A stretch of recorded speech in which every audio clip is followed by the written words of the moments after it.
Mango milkshake বা আমরাস তো আমরা সবসময় খেয়ে থাকি, কিন্তু এই রকম ম্যাঙ্গো স্মুদি আগে কখনো বানিয়েছেন কি?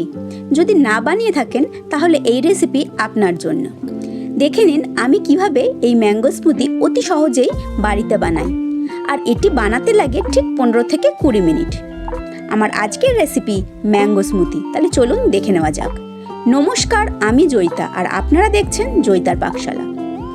এই ম্যাঙ্গো স্মুদি বানানোর জন্য প্রথমে আমি একটা বাটিতে 50 গ্রাম বড় দানার সাবু নিয়ে নিয়েছি, আর আরেকটা বাটিতে আমি নিয়েছি 2 টেবিল স্পুন চিয়া সিড।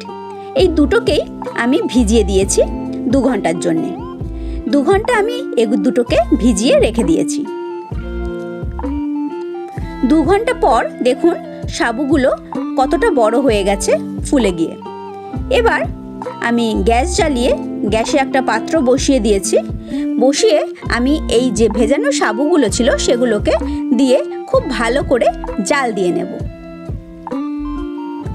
সাবুটাকে একটু সময় ধরে আমি জাল দিয়ে নিচ্ছি, মোটামুটি মিনিট 5 সময় ধরে। যতক্ষণ না সাবুটা ট্রান্সপারেন্ট হয়ে যায় ততক্ষণ আমি সাবুটাকে জাল দিয়ে নিয়েছি, আর কন্টিনিউয়াসলি কিন্তু সাবুটাকে নাড়িয়ে গেছি।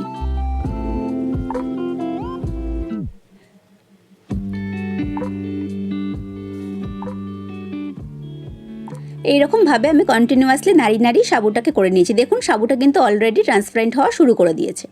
এবার সাবুটাকে নাবিয়ে নিয়ে আমি একটা ছাঁকনির সাহায্যে ছেঁকে নিয়েছি।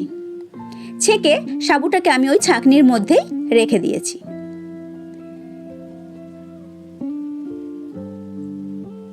দেখুন সাবুটা কিন্তু পুরো ট্রান্সপারেন্ট হয়ে গেছে।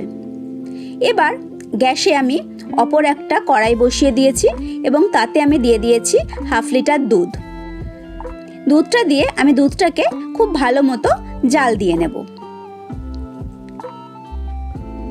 দুধটা ওদিকে আমি জাল দিতে বসিয়ে দিয়েছি, দুধটা জাল হচ্ছে ততক্ষণে এদিকে আমি একটা আম কেটে নিচ্ছি। এখানে আমি 1/2 লিটার দুধ ব্যবহার করেছি, তাই জন্য এখানে আমি একটা আম নিয়েছি। আপনারা যদি দুধের পরিমাণ বেশি নেন তাহলে কিন্তু আমটাও বেশি নেবেন। পুরো আমটা আমি কেটে নিচ্ছি।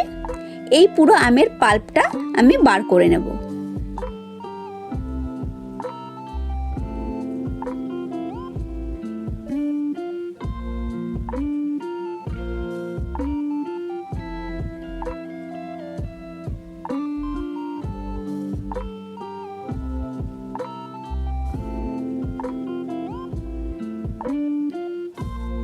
দেখুন এইভাবে সমস্ত আমের পাল্পটা আমি বার করে নিচ্ছি।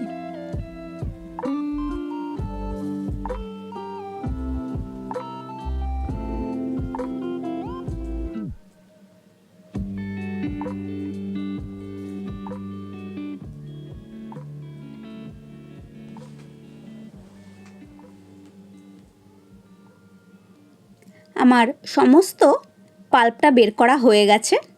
এদিকে দুধটা যেটা জাল দিচ্ছিলাম সেটাও দেখুন অনেকটা ঘন হয়ে গেছে ফুটতে ফুটতে। এবার এই দুধের মধ্যে আমি দিয়ে দিচ্ছি 4 টেবিল চামচ চিনি। এটা আপনারা কিন্তু আপনাদের পছন্দ মতো মিষ্টি ব্যবহার করবেন। এবার চিনিটা দেওয়ার পরেও আমি দুধটাকে আরও কিছুক্ষণ ফুটিয়ে নিচ্ছি, কারণ চিনি দেওয়ার পর দুধটা আবার একটু লিকুইডি হয়ে যায়, পাতলা হয়ে যায়, সেই জন্যে। আরও কিছুক্ষণ ফুটিয়ে নিয়ে এরপর আমি দুধের মধ্যে দিয়ে দিয়েছি 100 গ্রাম মিল্ক পাউডার। দিয়ে গ্যাসটাকে আমি কম করে দিয়ে ভালো করে মিল্ক পাউডারটা দুধের সাথে আমি মিশিয়ে নিচ্ছি, যাতে কোনো রকম কোনো লাম্প থেকে না যায়। এখানে যদি আপনারা চিনি বা মিল্ক পাউডারটা অ্যাভয়েড করতে চান তাহলে কিন্তু আপনারা এখানে মিল্ক মেডের ব্যবহার করতে পারেন, তাহলে চিনি বা মিল্ক পাউডার কোনোটাই আপনার দেওয়ার প্রয়োজন হবে না। ভালো করে আমি মিল্ক পাউডারটা দুধের সঙ্গে মিশিয়ে দিয়েছি। এরপর আমি যে ম্যাঙ্গো পাল্পটা বার করে রেখেছিলাম সেটাকে আমি মিক্সিতে একটা মিহি পেস্ট বানিয়ে নিয়েছি। সেই পেস্টটা আমি দুধের মধ্যে দিয়ে দিচ্ছি। আমি কিন্তু এখন গ্যাসটা অফ করে দিয়েছি। গ্যাসটা অফ করে আমি পাল্পটা যে পেস্ট করে রেখেছিলাম সেটা দিয়ে দুধটাকে খুব ভালো করে আরেকবার মিশিয়ে নিচ্ছি, যেন কোনো রকম লাম্প না থাকে। দেখুন দুধটা কতটা গাঢ় হয়ে গেছে পাল্পটা দেওয়ার পর। এরপর আমি যে সাবুটা ছেঁকে রেখেছিলাম সেই সাবুটা আমি এর মধ্যে মিশিয়ে দিলাম। এটা মিশিয়ে দিয়েও খুব ভালো করে নাড়িয়ে নিয়েছি আমি, যেন এখানেও কোনো রকম লাম থেকে না যায়, সাবুটা যেন কোনো রকমভাবে দলা পাকিয়ে না যায়, একদম স্মুথভাবে যাতে মিশে যায় দুধের সঙ্গে। একটু সময় ধরে আমি এটাকে খুব ভালো করে মিশিয়ে নিয়েছি। খুব ভালো করে সাবুটা মেশানো হয়ে গেলে আমি এর মধ্যে যে চিয়া সিডটা ভিজিয়ে রেখেছিলাম সেই চিয়া সিড থেকে 4 থেকে 5 চামচ চিয়া সিড আমি এর মধ্যে দিয়ে দিচ্ছি। চিয়া সিডটা দিয়েও আমি দুধটাকে খুব ভালো করে মিশিয়ে নিয়ে একটা পাত্রের মধ্যে ট্রান্সফার করে নিয়েছি।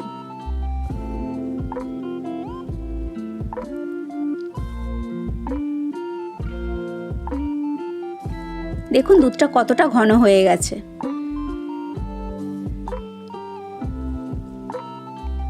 এবার এই পাত্রের মধ্যে ঢেলে আমি দুধটাকে 2 ঘন্টার জন্যে ফ্রিজে রেখে দিয়েছিলাম। 2 ঘন্টা পর যখন এটা ঠান্ডা হয়ে গেছে তখন আমি দুধটাকে বার করে এর ওপরে পেস্তা, কিশমিশ আর আমন্ড বাদাম দিয়ে সার্ভ করে দিয়েছি। তাহলে কেমন লাগলো আজকের আমার রেসিপি অবশ্যই কিন্তু কমেন্ট করে জানাবেন। আমি কিন্তু আপনাদের কমেন্টের আশায় থাকি। আবার আপনাদের সাথে দেখা হবে কোনো নতুন রেসিপি নিয়ে। ভালো থাকবেন, সুস্থ থাকবেন।